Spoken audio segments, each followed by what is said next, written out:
Vamos bater um papo? Tá falando demais, né? Vamos saber agora de coisa séria. Vamos falar com o Gabriel Moretti, contador. Ele já está aqui nos nossos estúdios. Ele vai falar sobre o microempreendedor individual. Gabriel, muito obrigado, viu, por atender o nosso convite. Tá aqui nessa tarde. Uma ótima tarde para você. Boa tarde, Eliezer. Boa tarde, telespectadores do nosso programa. Tenho certeza que o pessoal tem muitas dúvidas, principalmente nesse momento de crise, de dificuldade financeira. De repente a pessoa costuma procurar alternativas. Mas para a gente começar o nosso bate-papo, acho que a primeira pergunta é fundamental. O que é o microempreendedor individual?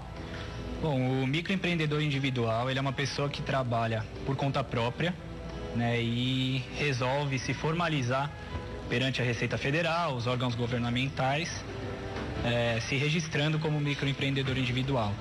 Ele é uma pessoa que recebe até R$5.000 por mês e a partir dali ele passa a ter um CNPJ e ter uma personalidade jurídica como outras empresas. Muito bom, tenho certeza que quem nos assiste vai ter e pode surgir algumas dúvidas também, então eu gostaria de convidar a participar do nosso bate-papo. Você pode mandar a sua pergunta para o Gabriel lá no nosso Facebook, Facebook/nosso programa, o endereço aí já aparece aí na tela, nosso PGM. Você manda lá a sua dúvida, já está aberta aqui na minha mão, assim que a sua dúvida chegar, eu já repasso. Ou, se você preferir, você pode ligar também, o nosso telefone está te esperando, 3337-5886, 3337-5886, você liga e faz a sua pergunta ao vivo aqui para o Gabriel, ele vai te ajudar, eu tenho certeza que muitas dúvidas vão aparecer. Gabriel, para a gente continuar o nosso papo, a gente entendeu assim um pouquinho o que é, mas o porquê uma pessoa então virar microempreendedor? Bom, são várias as vantagens, né? Primeiramente que o microempreendedor, ele contribui com a Previdência Social e isso gera para ele o benefício futuro com aposentadoria, auxílio doença, salário maternidade, que é uma coisa que o trabalhador informal não tem, né? Outro benefício é a emissão de notas fiscais, que muita empresas maiores, empresas formalizadas, elas exigem nota fiscal para contratar um serviço ou, né, efetuar uma compra, e o trabalhador informal não tem como emitir essa nota fiscal. O microempreendedor, ele tem como, e isso facilita para ele negociar com mais empresas. E principalmente a baixa burocracia e baixo custo para se registrar, né? Hoje você consegue fazer isso pela internet e no mesmo momento você já está registrado, você recebe o certificado da Receita Federal de cadastro, né? E não tem custo para esse registro, diferentemente de uma empresa que você precisa fazer registro na junta comercial, leva muito mais tempo e exige muitos custos adicionais aí. Eu entendi, eu vi que você citou a questão da burocracia. E chega a ser até um pouco contraditório, né? Quando a gente fala de uma questão que é menos burocrática no país que a gente vive, no Brasil. Será que essa é a ideia mesmo? Incentivar, até pela questão do custo, né? Você falou que não tem custo. Será que a ideia realmente é essa, incentivar as pessoas a irem para essa vertente? Exato, porque o Brasil sempre teve problemas com o trabalho informal, né? Isso sempre foi um problema sério que afeta a nossa economia em vários sentidos. Essa foi uma forma que o governo achou de formalizar as pessoas e fazer com que diminua esse percentual de trabalho informal e facilitar a vida de quem quer empreender. Porque antes do microempreendedor, como a gente falou, a burocracia é muito grande, os impostos são mais pesados, e isso dificulta um pouco a vida de quem tem uma renda pequena. Então a ideia é essa mesmo, é facilitar para quem quer começar a empreender. Esses números, eles crescem demais exatamente porque existe uma explicação do porquê que esse formato cresce tanto? Eu vejo dois pontos para isso. Primeiro, a disseminação da informação, né, que as pessoas se informam. O MEI já existe desde 2009, então de lá para cá foi crescendo a informação, isso chega em mais pessoas e as pessoas acabam procurando, por todas essas vantagens que eu comentei, a formalização. E o segundo é que o país, passando por um momento de crise econômica, né, muita gente precisa de uma forma de conseguir uma renda extra ou até está desempregado e precisa trabalhar, né, e o MEI, ele acaba sendo uma alternativa para a pessoa fazer isso de uma forma mais segura para ela. Essa história do MEI, ela representa um pouco, ou identifica um pouco com o brasileiro também. Você já comentou aí em uma das respostas que o brasileiro ele é empreendedor, talvez até por natureza, né? O brasileiro gosta muito disso. Você acha que por essa característica do próprio povo, essa questão do microempreendedor, ele acaba sendo uma vantagem também? Sim, eu acho que sim, porque muita gente tem ideias, muita gente tem vontade de empreender, mas não sabe como, né? Ou existe uma certa nebulosidade aí em torno de como ter a sua empresa, como se fosse uma coisa muito complexa, muito complicada para todo mundo, né? E o MEI, com todas as facilidades que ele traz e a simplificação, ele acaba dando oportunidade para essas pessoas que têm ideias, querem empreender, começar o seu negócio. Bem bacana. Aqui no nosso programa, normalmente a Jaqueline apresenta muito a questão do artesanato, que são, de uma certa forma, empreendedores também. De repente o pessoal está nos assistindo, quer já começar o negócio. Vamos dar alguns passos práticos, vamos dizer assim, para o pessoal que está acompanhando já pensar nessa ideia, começar a formular isso melhor. O que a pessoa precisa fazer? Quem que ela precisa procurar? De repente, que profissionais ou que área que ela precisa procurar para dar o primeiro passo para essa regulamentação, para virar realmente um microempreendedor? Falando em profissionais, o ideal seria procurar um contador, né, que seja de confiança da pessoa, para ela entender e ter toda a orientação. Além do contador, o governo federal tem um site que é o Portal do Empreendedor, né, www.portaldoempreendedor.gov.br. Lá tem muita informação para quem está pretendendo começar, e o Sebrae também pode auxiliar. O primeiro passo de todos é identificar se a atividade que a pessoa pretende desenvolver se enquadra no MEI. Existe uma lista de atividades pelas quais a pessoa pode se registrar como MEI e ela precisa estar enquadrada naquelas. O segundo passo seria consultar a prefeitura da sua cidade sobre o local em que você pretende exercer essa atividade, porque cada prefeitura divide a cidade de uma forma diferente, lugares onde você pode exercer comércio, prestar serviços, lugares que são só residenciais. Então você precisa consultar antes disso a prefeitura para saber se o local onde você pretende exercer a atividade está de acordo com a atividade que você vai prestar. Muito bom, Gabriel. Você falou de prefeitura, nós vamos te ajudar aqui agora com uma ligação. É fácil, viu? Cidadezinha lá fácil. Tenho certeza que você conhece o esquema da prefeitura lá. Já está na linha, é o José Carlos. Ele é lá do estado de Tocantins. José Carlos, uma ótima tarde para você. Eu vou pedir para você falar então o nome da cidade de onde você fala, José Carlos. Uma ótima tarde. Obrigado. É de Marianópolis, estado do Tocantins. Marianópolis, estado do Tocantins. Um abraço, viu, pro pessoal aí da cidade. Devo confessar que eu realmente não conhecia a cidade. Mas, José Carlos, é um prazer recebê-lo aqui, viu? Qual que é a sua dúvida? Vamos ver se o Gabriel aqui pode te ajudar com a resposta. Tá, deixa eu te falar aqui. Qual que é a minha dúvida? Na verdade, a dúvida minha é o seguinte, é porque eu sou microempreendedor desde 2013. Este ano, todo o movimento meu tem passado de R$5.000 por ano, né? Por mês. Porém, deixa eu te falar, o lucro da minha mercadoria é 20%. Aí, quando eu chego a vender 5 mil no mês, eu tenho um lucro de R$1.000. Aí, esses R$1.000, quando eu termino de pagar água, energia, telefone, praticamente eu vai para 800 e pouco. Me sobra R$200, né? Ô, José Carlos, eu vou pedir só para você, por favor, ir do início pra gente. A gente não conseguiu entender, acho que o som não tava direitinho aqui. Eu vou pedir só pro pessoal abaixar para você, José Carlos, aliás, abaixar o seu televisor, que daí talvez fica melhor pra gente entender a sua pergunta, tá bom? Tá. Pode refazer, por favor. Deixa eu te falar, o que eu estou querendo dizer para você é o seguinte, eu sou microempreendedor desde 2013, né? Microempreendedor desde 2013. Isso, vamos lá, pode ir. A minha renda que eu vendo por mês, o movimento que eu entendo que eu tenho que movimentar é R$5.000. R$5.000 por mês. Tá. R$5.000 por mês. Beleza. Porém é o seguinte, aí eu vendendo R$5.000, eu vou ter um lucro de R$1.000 só praticamente, né? É 20%. Certo, lucro de R$1.000. Aí eu pago de energia, telefone, água, eu pago um valor aí de R$800 e poucos por mês. Ok. Significa que eu tenho um lucro de menos de R$200. Menos de R$200, é isso? Aí eu tenho vamos supor, eu pago mais 45 pro Sebrae, né? Certo. Então sobrou praticamente quase R$100 de lucro. Aí eu queria saber o seguinte, se esses 5 mil é o lucro que eu devo ter, ou se é todo o movimento que eu tenho que fazer, que eu só posso movimentar, só posso vender R$5.000 por mês. Tá, eu acho que eu entendi agora um pouco da lógica dele. Eu não consegui entender muito bem. Eu acho que ele falou que os 5 mil que ele tem lá, que é o que ele está tendo de lucro, o que ele tira, tudo, ele quer saber se esse seria o lucro dele ou se ele tem que pegar do total que ele vende, né?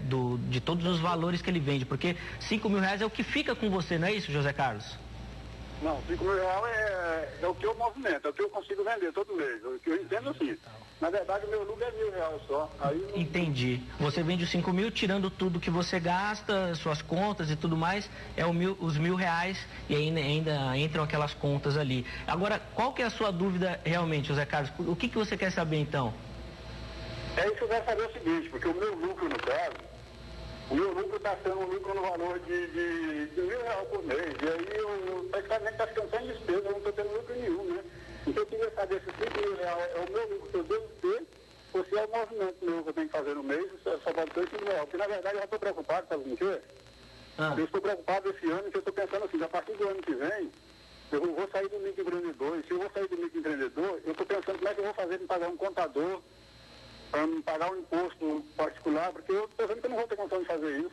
Entendi. Então, pelo que eu entendi, ele está também numa situação ali de decidir o que ele vai fazer para o ano que vem também, se continua, se sai do microempreendedor.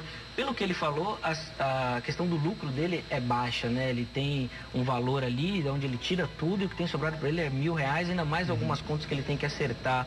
José Carlos, muito obrigado, viu, pela sua participação. Vamos ver se o Gabriel consegue aqui elucidar a sua dúvida, trazer alguma orientação que possa colaborar com o seu trabalho. Muito obrigado pela participação. E aí, Gabriel, o que a gente pode falar para ele? Bom, realmente o teto de faturamento para o MEI é de R$5.000 por mês ou 60 mil por ano.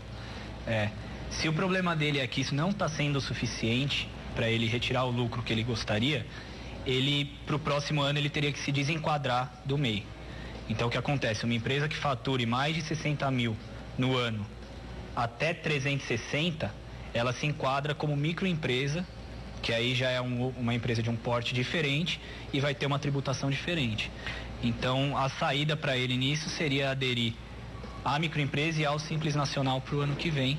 Tá. Eu imagino que a dúvida dele então esteja nessa questão, porque ele pega esses R$5.000, tira tudo que ele precisa pagar, as contas dele, e ele reclamou que está sobrando muito pouco, né? E talvez ele esteja limitando então os ganhos a 5 mil para continuar no microempreendedor. Será que é mais ou menos isso? Isso foi o que eu entendi.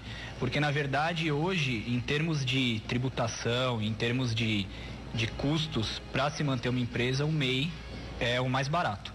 Tá. Então, até os R$5.000 ele não consegue nenhuma outra forma de reduzir o custo, pelo menos com tributação, né? Agora, se o problema dele é que ele precisa aumentar o faturamento e vender mais, então a minha recomendação seria para ele procurar um contador, porque seria mais complexo, né, a situação, e ele teria que se tornar uma microempresa e passar a recolher os impostos deles pelo Simples Nacional.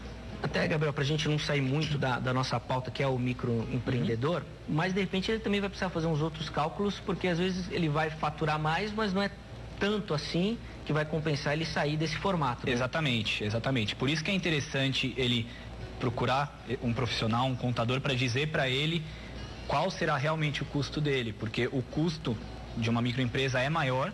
Então, às vezes, ele aumentando o faturamento, o custo aumenta junto e continua sobrando o mesmo ou até menos para ele. Então, o ideal seria ele avaliar as duas possibilidades, fazer as contas, colocar no papel e entender o que vai ficar melhor para ele ali. Muito bom, faça igual o José Carlos, liga aqui pra gente, manda sua pergunta, 33375886. Você pode participar também, tirando a sua dúvida aqui com o Gabriel Moretti, contador, está aqui elucidando um pouquinho sobre essa questão do microempreendedor. E ao menos se a sua dúvida for complexa como a do José Carlos, você pode ligar aqui que a gente vai tentar desenrolar a sua história para te ajudar. Gabriel, vamos tentar entender então aqui uma outra questão. Você falou, antes da gente entrar com a ligação, o que a pessoa deve fazer, os primeiros passos para ela abrir essa MEI, né? Se tornar MEI. A gente falou agora na questão aqui do José Carlos, eu pensei numa pergunta que é o seguinte: a pessoa também precisa fazer um plano de negócio, ela precisa entender o negócio dela, não só se ela se enquadra, se tem ou tudo mais, até para ela poder ver esse parâmetro de lucro, do quanto ela vai gastar, entender um pouco. Essa questão do plano de negócios acaba sendo um pouco prejudicial, porque tem muita gente que entra sem saber direito o que vai acontecer? Esse na verdade é um problema não só para o microempreendedor, mas para muitos empreendedores que a gente vê no Brasil, né? Muita gente decide empreender porque tem uma boa ideia, mas não faz o planejamento necessário. Então a resposta é sim, é necessário um planejamento, identificar quais são os custos que a pessoa vai incorrer para isso, porque não é só a parte tributária, você tem que pagar um espaço, você tem que pagar conta de energia e todos os outros custos de mercadoria que você vai adquirir. Então a recomendação é sim, sempre antes de iniciar, fazer esse planejamento e uma previsão de custos e tudo mais que ele vai precisar financeiramente para o futuro. Quando a gente fala dessa questão do planejamento, você falou que isso é um problema. O porquê que acaba sendo um problema? Cria mais dificuldade ou às vezes a pessoa acaba se empolgando muito com a história, vou abrir meu negócio, agora eu vou para frente e tal, e ela acaba indo sem pensar, sem planejar direito? Sim, porque na verdade boa parte dos negócios são lucrativos quando geridos de forma correta, né? E não é uma coisa tão simples assim gerir um negócio, mas não é um bicho de 7 cabeças. Todo mundo faz a sua continha em casa lá, com o dinheiro que você recebe todo mês e quanto você vai gastar. Com a empresa é a mesma coisa. O problema que eu vejo é que muita gente não faz a previsão do que ela vai precisar. A pessoa não faz realmente uma previsão de, olha, eu vou precisar pagar o aluguel, vou precisar pagar energia, vou precisar pagar X, Y, Z. E na hora que chega a conta, a pessoa acaba tendo um prejuízo que não era esperado. Então, é sempre fundamental fazer essa estimativa de quanto você vai gastar. Uma pessoa que está começando um negócio, muitas vezes ela não sabe tudo do negócio, mas ela tem onde procurar informações. O Sebrae é um órgão que ajuda muito com isso. Eles têm cursos, eles dão toda a assistência, até para quem não entende dessa parte financeira, de saber como gerir de uma forma mais simples. E é fundamental que a pessoa faça isso para evitar ter, como a gente vê aí, tantas empresas que quebram no primeiro ano de funcionamento. Eu vou fazer essa pergunta aí sobre essa questão das empresas que fecham, mas antes a gente vai atender uma outra ligação, agora lá do Rio de Janeiro, lá de Jacarepaguá, a Andréia. Andréia, uma ótima tarde para você, seja muito bem-vinda ao nosso programa. Qual que é a sua dúvida? Olha só, Eliezer, eu tenho em casa, eu trabalho na minha casa, um banho e tosa. Eu tenho uma faixinha no meu muro, tenho uma plaquinha lá na rua. Tentei formalizar, não consegui, porque eu cheguei no Sebrae, só que quando eu cheguei lá, tentaram fazer no site, uma amiga minha tentou fazer, não está entrando. Estou pedindo imposto de renda. Gente, eu não declaro imposto de renda, nunca declarei. Aí eu ganhei pouco. Aí eu fui na Sebrae, aí veio no meu site, do meu e-mail, a resposta, negado. Fundo de quintal, pronto, acabou-se meu sonho de ter meu CNPJ. Entendi. Vamos tentar aqui conversar com o Gabriel, ver o que ele pode te ajudar. Tem mais alguma informação, Andréia? Não, é só um banho e tosa. Eu não trabalho nem eu não vendo nada. É só serviço de tosa. Os cachorrinhos aqui no Rio de Janeiro a gente trabalha com clubinho também. Clubinho um pacote mensal. Hospedagem, também faço hotelzinho. Eu ia fazer agora em Natal, mas a menina não sei lá, arrumou outro lugar, tudo bem. Entendi. Mas eu trabalho com isso já há 8 anos. Tá. Não, tudo bem, vou repassar aqui pro Gabriel. André, eu quero agradecer a sua pergunta, viu? Obrigado aí pela sua participação. E já vou deixar aqui um alerta, que o João tem cachorro, a Jaque tem cachorro, eu tenho cachorro. Depois nós vamos fazer tudo serviço com você aí. Eu sei, eu tenho que pensar o som. Tem que só acertar a situação, nós vamos fazer isso agora, André. Obrigado, viu? Dá um beijo na Jaque, tá? Vou mandar. Eu gosto demais dela. Vou mandar um beijo pra Jaque, sim, pode deixar. Obrigado, viu, André, pela sua participação, viu? Deus te abençoe, uma ótima tarde. Amém. Vamos lá, Gabriel, vamos tentar entender aqui. Ela falou que ela tem um negócio pequeno, né, ali na casa dela, e que a primeira questão é o imposto de renda dela, que ela falou ali, que ela nunca declarou. mesmo ela ganhando pouco, ela precisa fazer pelo menos uma declaração de isento, tem alguns procedimentos que ela precisa fazer. E isso vai atrapalhar na questão, na hora de abrir ou de aderir o MEI? Na verdade, a declaração do imposto de renda dela vai depender da faixa de renda que ela está. Se ela ainda está na faixa de isenção, ela não precisa fazer a declaração, né? Hoje em dia não se precisa mais. Se ela tem rendimentos acima do limite da isenção, que se eu não me engano é em torno de R$ 2.900 hoje por mês, ela deve fazer a declaração, sim. Só que o fato de ela não fazer a declaração só vai gerar algum problema na hora dela se registrar se ela tiver com alguma pendência na Receita Federal. Então o que eu recomendo para ela é ir até uma agência da Receita Federal e lá eles vão poder informar que tipo de pendência ela tem lá hoje, se tem alguma coisa, algum imposto que ela deixou de recolher no passado, que pode estar ocasionando esse problema para ela. Mas na própria Receita Federal eles vão ter essa informação. Ela resolvendo essa questão do imposto de renda, que ela citou que é um problema, né? Que o Sebrae parece que já identificou alguma coisa nesse sentido, aí ela já pode dar os próximos passos para organizar e realmente instalar esse negócio oficialmente, né? Isso, desde que, como eu falei no começo, a atividade dela esteja enquadrada na lista do MEI e ela não tenha nenhuma limitação, porque existem algumas limitações para pessoas que não podem ser MEI, por exemplo, um estrangeiro com visto temporário não pode, uma pessoa que já tem participação societária, é sócio de alguma empresa ou proprietário de alguma outra empresa também não pode. Então, se ela não tiver nenhuma dessas limitações e a atividade dela estiver enquadrada, resolvendo esse problema, ela não deveria ter problema nenhum mais. Para acertar. Então tá aí, André, tomara que tenha te ajudado aí. Procura resolver então essa questão dessa pendência do imposto de renda na Receita Federal, para depois você conseguir organizar o seu negócio aí.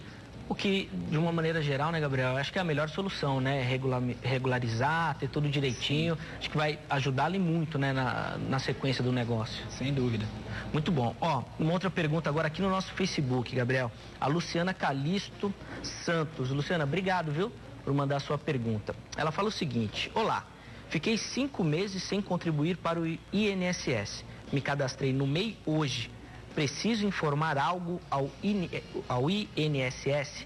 Ela não contribui há um tempo e ela quer saber se agora ela precisa informar ou fazer alguma coisa também na Previdência Social. Então, não, na verdade, a partir do momento que ela se cadastra no MEI, ela vai recolher uma taxa mensal que vai de R$45 a R$50. Dentro dessa taxa, R$44 se referem ao INSS. Então, ela já vai passar a contribuir. O tempo que ela ficou sem contribuir, ele simplesmente não vai ser contado depois para fins de aposentadoria e tudo mais. Mas só o fato dela se registrar no MEI já vai começar a gerar o benefício para ela com as contribuições que ela vai passar a fazer a partir de agora.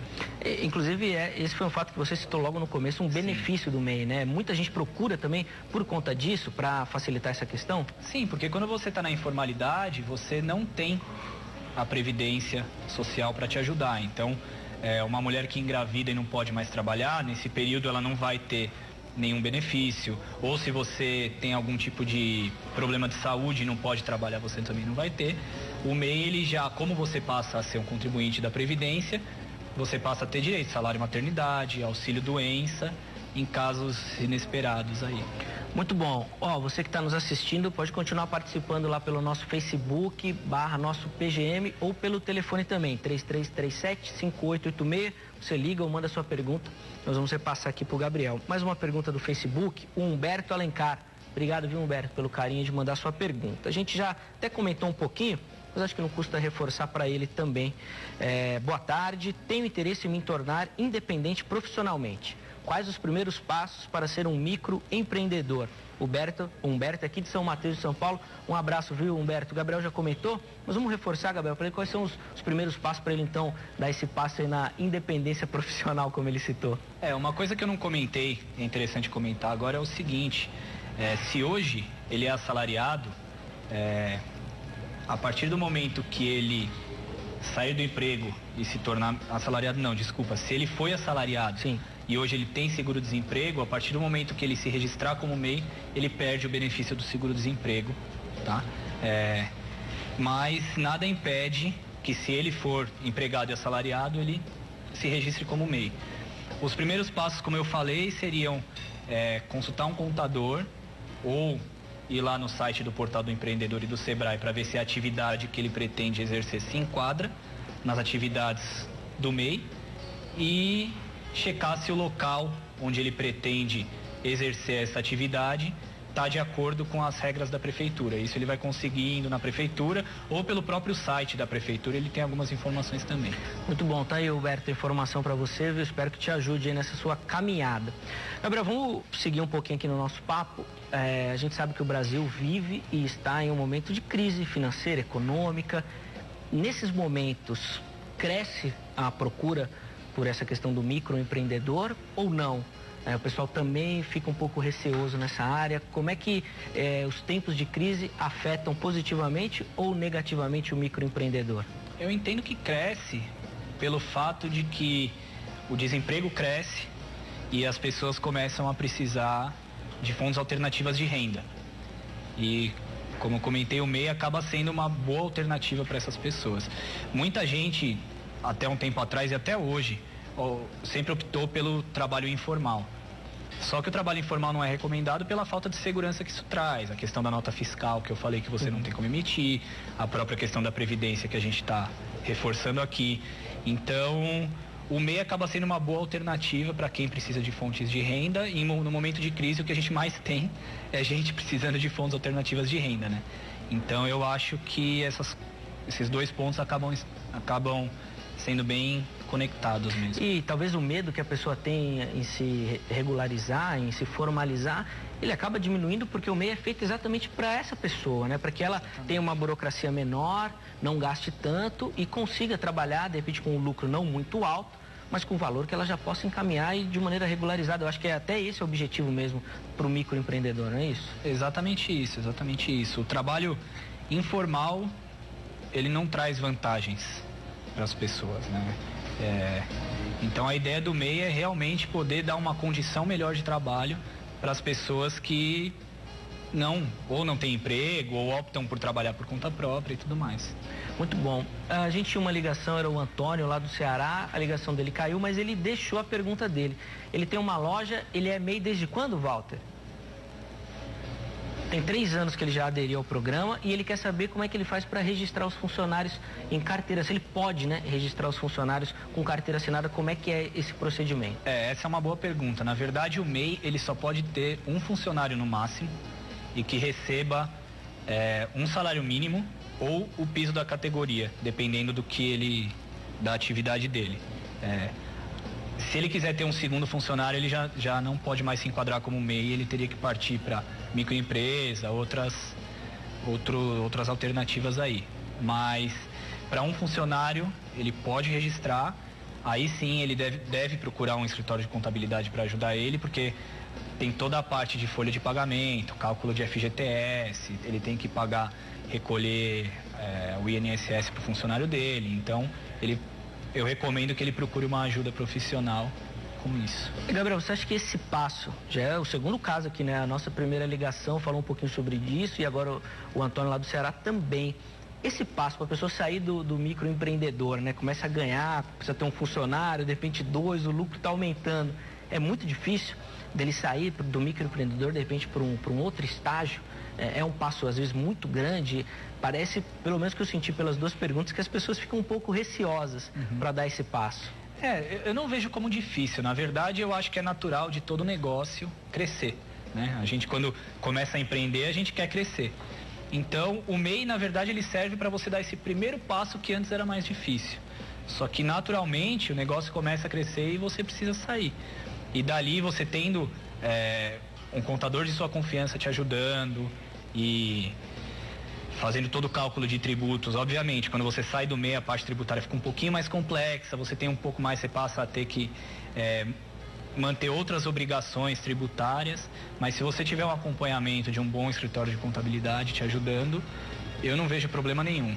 Na verdade, eu acho bom. Inclusive, eu imagino que é o objetivo, né? A pessoa entrou querendo crescer realmente, né? Sim. Ninguém quer ganhar sempre a mesma coisa a vida inteira. Ninguém começou o negócio para dar errado. Vamos atender mais uma ligação.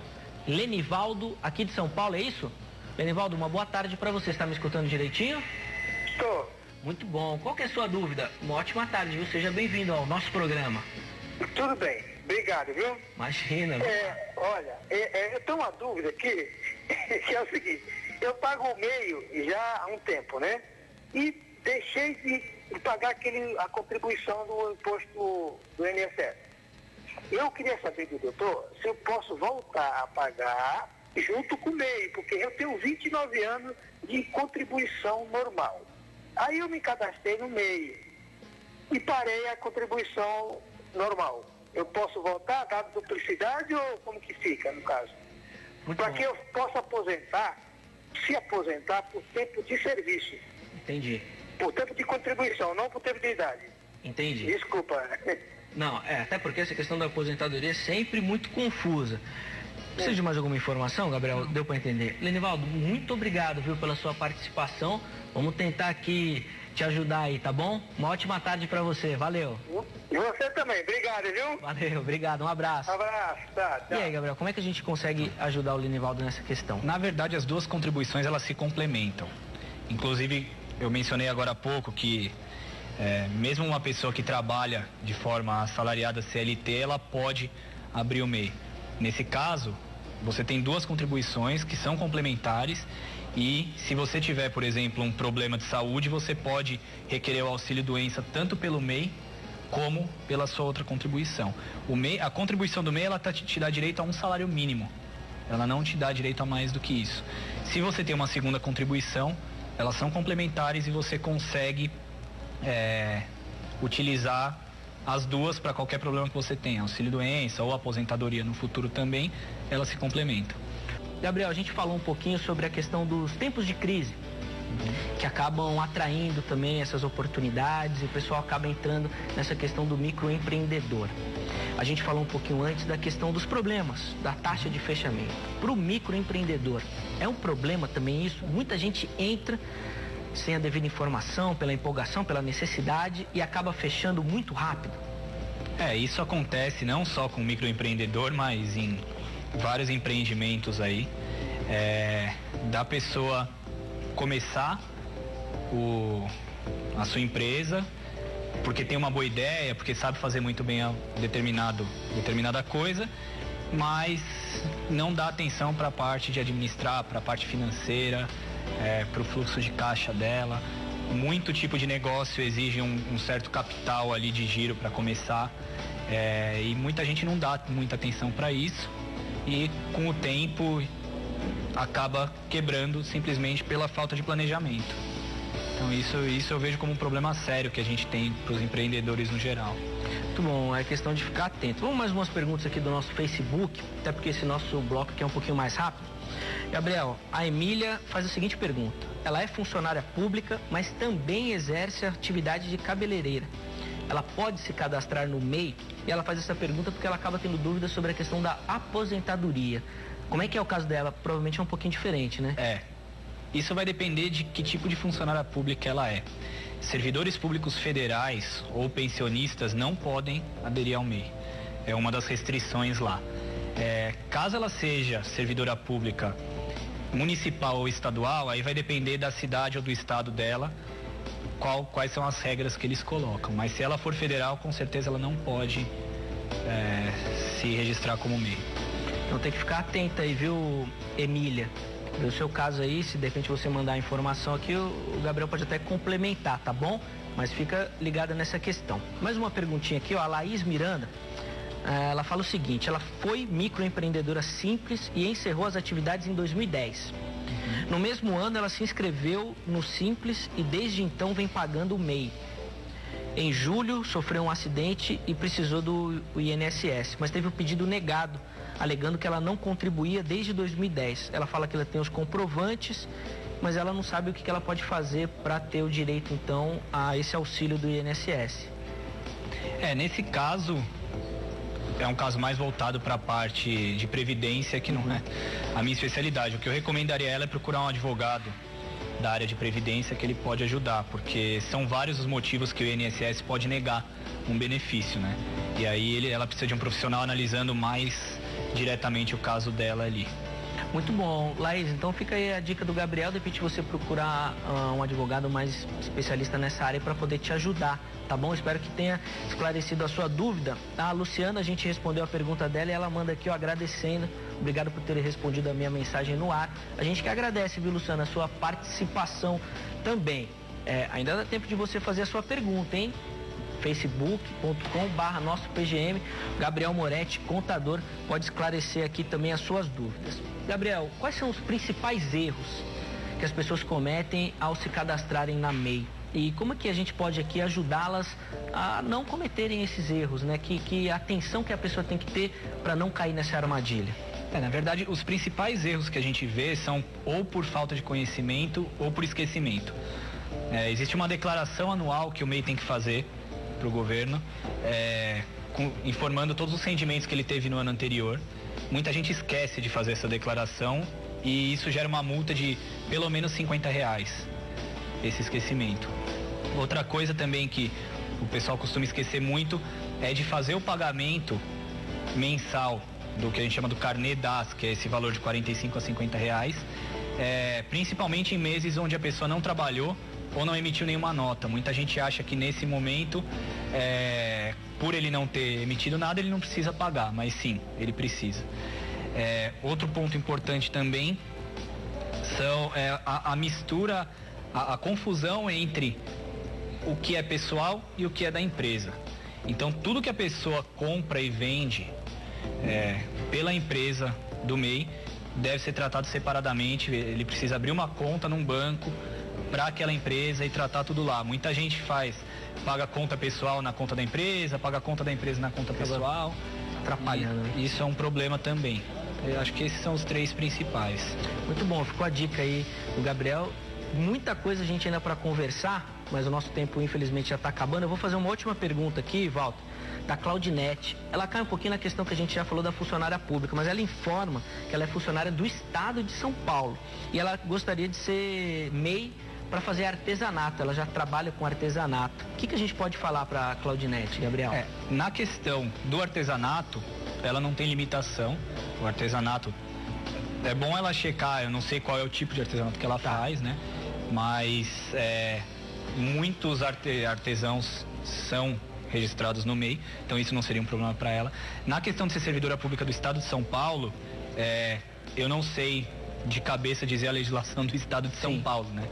Mas o que eu recomendo para ela também é consultar lá com o pessoal de onde ela trabalha, na própria legislação do servidor público de São Paulo, ela vai ter essa informação. Ela respondeu aqui rapidinho, falando que ela trabalha com bonecas, que ela faz bonecas, é o trabalho dela. Claudinete, então fica aí a dica do Gabriel para você procurar a informação realmente certinha com relação ao estado de São Paulo para saber se você faz, tá? Tá, vamos encerrar então. A Laís agradece também a resposta. Obrigado, viu, Laís, pela sua participação. Vamos passar então aqui os contatos do Gabriel Moretti, ele que é contador, para o pessoal que de repente viu, ainda tem alguma dúvida, poder entrar em contato também.